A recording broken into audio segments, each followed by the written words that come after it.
नमस्कार विद्यार्थी मित्रांनो, नोट्स इन मराठी या आपल्या शैक्षणिक यूट्यूब चॅनलवर तुमचं मनापासून स्वागत आहे. आता हे अभिवादन ऐकून कदाचित तुम्हाला वाटेल की आपण शाळेच्या वर्गात बसलो आहोत, पण आज आपण काहीतरी वेगळं करणार आहोत. आपल्याकडे नोट्स इन मराठीकडून आलेले काही स्रोत आहेत आणि त्यातला विषय आहे नियम सर्वांसाठी. हा विषय शालेय अभ्यासक्रमात असतो, पण मला वाटतं की याच्या मुळाशी काहीतरी खूप खोल दडला आहे. आपण आज या स्रोतांच्या आधारे फक्त वरवरची माहिती न घेता या संकल्पनेच्या आत डोकावून पाहणार आहोत. नियम म्हणजे नेमकं काय? ते आपल्याला बांधतात की घडवतात? अगदी बरोबर. हे स्रोत जरी सोप्या भाषेत असले तरी ते एका मोठ्या प्रश्नाला हात घालतात. आपला समाज चालतो कसा? फक्त कायद्याच्या पुस्तकात लिहिलेले नियम आपल्याला नियंत्रित करतात की आपल्या परंपरा आणि रूढींमध्ये दडलेले अलिखित नियम? आणि जेव्हा या दोन प्रकारच्या नियमांमध्ये संघर्ष होतो तेव्हा नेमकं काय घडतं? आजच्या चर्चेत आपण या स्रोतांमधले महत्त्वाचे मुद्दे घेऊन या संघर्षाचा आणि नियमांच्या भूमिकेचा सखोल शोध घेण्याचा प्रयत्न करूया. उत्तम.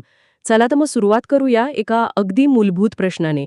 या स्रोतांमधली पहिलीच गोष्ट मला विचार करायला लावते आणि ती म्हणजे आपल्याला नियमांची गरजच का भासते? म्हणजे कल्पना करा की जगात कोणतेच नियम नाहीत, ना वाहतुकीचे ना सामाजिक. आपलं आयुष्य खरंच इतकं अव्यवस्थित आणि गोंधळाचं होईल का की आपण अधिक स्वतंत्र असू? हा खूपच महत्त्वाचा प्रश्न आहे. स्रोतांमध्ये वाहतुकीच्या नियमांचं उदाहरण दिलंय, जे खूप साधं वाटतं, पण त्याच्या मागे एक मोठी संकल्पना आहे, ती म्हणजे अपेक्षिता. नियम आपल्याला सांगतात की दुसऱ्या व्यक्तीकडून काय अपेक्षा करावी. रस्त्यावर हिरवा दिवा लागल्यावर समोरचा थांबेल, ही अपेक्षा आपल्याला गाडीपुढे नेण्याचं धाडस देते. हीच गोष्ट सामाजिक नियमांनाही लागू होते. नियम असल्यामुळे आपल्या व्यवहारांमध्ये एक प्रकारची शिस्त आणि सुरक्षितता येते. ते प्रत्येकाची जबाबदारी निश्चित करतात, ज्यामुळे गोंधळ टाळला जातो. म्हणजे नियम म्हणजे केवळ बंधनं नाहीत, तर ते एका अर्थाने आपल्याला एकमेकांवर विश्वास ठेवून व्यवहार करण्यासाठी एक एक चौकट पुरवतात. अगदी. पण यातला एक महत्त्वाचा मुद्दा स्रोतांमध्ये मांडला आहे, समानता. असं म्हटलं आहे की नियम सर्वांसाठी सारखे असतात. नियमांपुढे कोणी श्रेष्ठ नाही, कोणी कनिष्ठ नाही. पण हे प्रत्यक्षात खरं आहे का? म्हणजे कायदे कागदावर सर्वांसाठी सारखे असले तरी ते लागू होताना समाजातल्या शक्तिशाली आणि दुर्बल घटकांवर त्याचा परिणाम सारखाच होतो का? याबद्दल स्रोतांमध्ये काही विश्लेषण आहे का? इथेच तर या चर्चेतला खरा रस आहे. स्रोत सांगतात की समानता हा नियमांचा आदर्श पाया आहे. कायदा मोडल्यास शिक्षा देताना भेदभाव केला जाऊ नये, हा सामाजिक न्यायाचा गाभा आहे. पण हा झाला आदर्श. बरोबर. प्रत्यक्षात काय होतं यावरही ते अप्रत्यक्षपणे भाष्य करतात.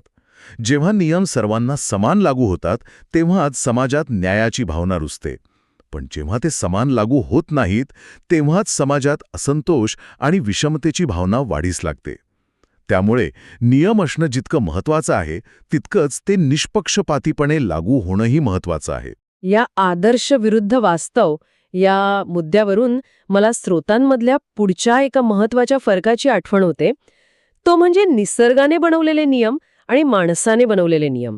हे दोन प्रकार खूपच वेगळे आहेत. हो, आणि हा फरक समजून घेतला की आपल्याला मानवनिर्मित नियमांचं स्वरूप अधिक स्पष्ट होतं. निसर्गाचे नियम जसं की गुरुत्वाकर्षण, सूर्याचं उगवणं मावळणं किंवा समुद्राची भरती ओहोटी हे स्थिर आहेत, शाश्वत आहेत आणि निरपवाद आहेत. ते आपण बदलू शकत नाहीत. ते कोणासाठी थांबत नाहीत, कोणासाठी बदलत नाहीत. ते वस्तुनिष्ठ आहेत. पण माणसांचे नियम तसे नाहीत. ते सतत बदलत असतात. स्रोतांमध्ये मतदानाच्या वयाचं एक उत्तम उदाहरण दिलं आहे. स्वातंत्र्यानंतर मतदानाचं वय 21 होतं आणि 1988 नंतर ते 18 झालं. हा केवळ एक आकडा बदलला असं म्हणायचं की यामागे काही मोठी सामाजिक प्रक्रिया दडलेली आहे? हा बदल काय दर्शवतो? नाही, हा केवळ एक प्रशासकीय बदल नव्हता. तो त्यावेळच्या सामाजिक आणि राजकीय परिस्थितीचं प्रतिबिंब होतं. स्रोतांनुसार 1988 मध्ये झालेली 61वी घटनादुरुस्ती ही एका मोठ्या बदलाची सूचक होती. त्या काळात जगभरात तरुणांमध्ये राजकीय जागृती वाढत होती. भारतातही राजीव गांधींच्या काळात तरुणांचा सहभाग वाढवण्याची गरज भासत होती.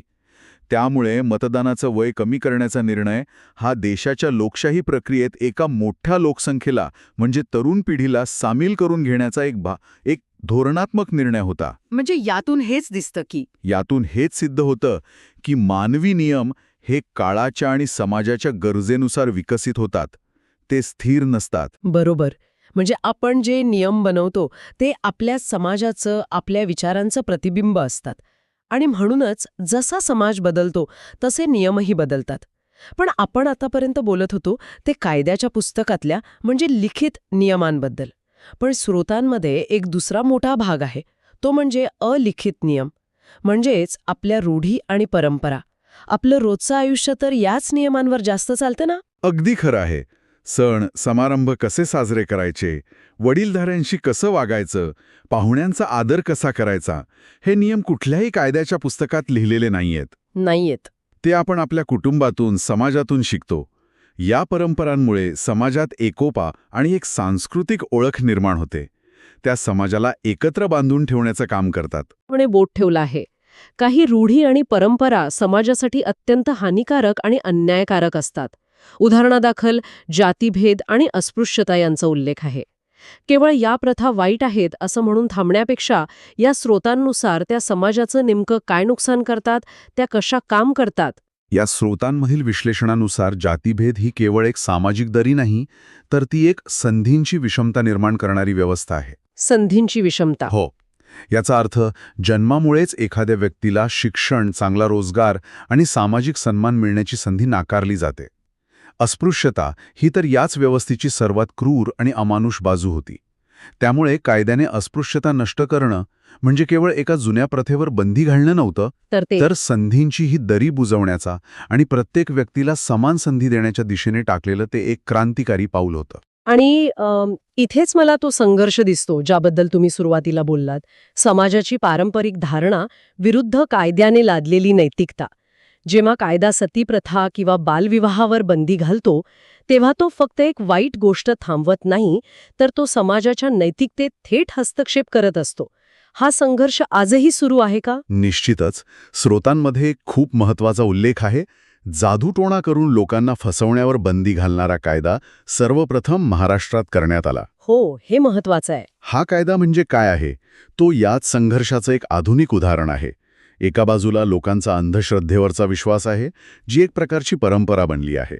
आणि दुसऱ्या बाजूला कायदा आहे जो सांगतो की अशा प्रकारे लोकांचं शोषण करणं चुकीचं आहे. हुंडाबंदी कायद्याचंही तसंच आहे नाही का? अगदी. कायदा आहे, पण समाजात आजही ही प्रथा चोरून लपून सुरू आहे. यावरून दिसतं की केवळ कायदा करून प्रश्न सुटत नाही. कायद्याला सामाजिक मानसिकतेच्या बदलाची जोड मिळणं आवश्यक असतं. आणि ही सामाजिक मानसिकता बदलण्याचं काम खडी केलं तर समाजसुधारकांनी. स्रोतांमध्ये महात्मा ज्योतिराव फुले, राजर्षी शाहू महाराज, डॉक्टर बाबासाहेब आंबेडकर यांची नावं आहेत. त्यांनी समाजाला योग्य दिशा दाखवली असं म्हटलं आहे. पण त्यांनी नेमकं काय केलं? त्यांनी फक्त उपदेश केला की त्याहून अधिक काही? त्यांनी केवळ उपदेश केला नाही, त्यांनी थेट व्यवस्थेला आव्हान दिलं. त्यांनी समाजातील अन्यायकारक अलिखित नियमांवर हल्ला चढवला. उदाहरणार्थ, समाजात असा अलिखित नियम होता की शिक्षण फक्त काही विशिष्ट जाती आणि पुरुषांसाठीच आहे. बरोबर. महात्मा फुले आणि सावित्रीबाई फुले यांनी मुलींसाठी शाळा उघडून हा नियम मोडला. त्यांच्यासोबत फातिमा शेख यांनी केलेलं कार्यही तितकंच मोलाचं आहे. हो. डॉक्टर बाबासाहेब आंबेडकरांनी तर घटनेच्या माध्यमातून अस्पृश्यतेसारख्या क्रूर नियमांना कायद्याच्या चौकटीतच संपवून टाकलं. महर्षी धोंडो केशव कर्वे यांनी महिलांच्या शिक्षणासाठी आणि विधवांच्या हक्कांसाठी आपलं जीवन समर्पित केलं. या सगळ्यांनी समाजाला आतून बदलण्याचा प्रयत्न केला. स्रोतांमधली काही चित्र आणि संवाद तर या अन्यायाला थेट आपल्या डोळ्यासमोर आणतात. एक मुलगी विचारते, मुलांइतक्या पोषक आहाराची मुलींना गरज नसते का? एक मजूर विचारतो, महिनाभर सुट्टी न घेता काम करून तुम्ही मला इतका कमी पगार का देता? हे संवाद म्हणजे केवळ काल्पनिक प्रश्न नाहीयेत, तर नाही, ते त्या काळातल्या आणि खरं तर आजही अस्तित्वात असलेल्या सामाजिक विषमतेवरचं जळजळीत भाष्य आहेत. अगदी बरोबर. ही उदाहरणे मुलगा-मुलगी भेदभाव आणि श्रमाचं शोषण यांसारख्या मोठ्या अडचणी दर्शवतात. या चुकीच्या रूढींमुळे समाजातील एका मोठ्या वर्गाच्या वाट्याला उपेक्षा येते, त्यांना प्रगतीची संधी मिळत नाहीत आणि गरिबी त्यांच्या पाचवीला पूजलेली राहते. समाजसुधारकांचं कार्य महत्त्वाचं होतं, कारण त्यांनी याच उपेक्षित लोकांच्या हक्कांसाठी आवाज उठवला. त्यांनी दाखवून दिलं की जे नियम अन्यायकारक आहेत ते बदललेच पाहिजेत. समाजसुधारकांनी माणसामाणसांमधील अन्यायकारक नियम बदलले, पण स्रोतांमधील पुढचा भाग आपल्याला एका वेगळ्या नात्याबद्दल विचार करायला लावतो.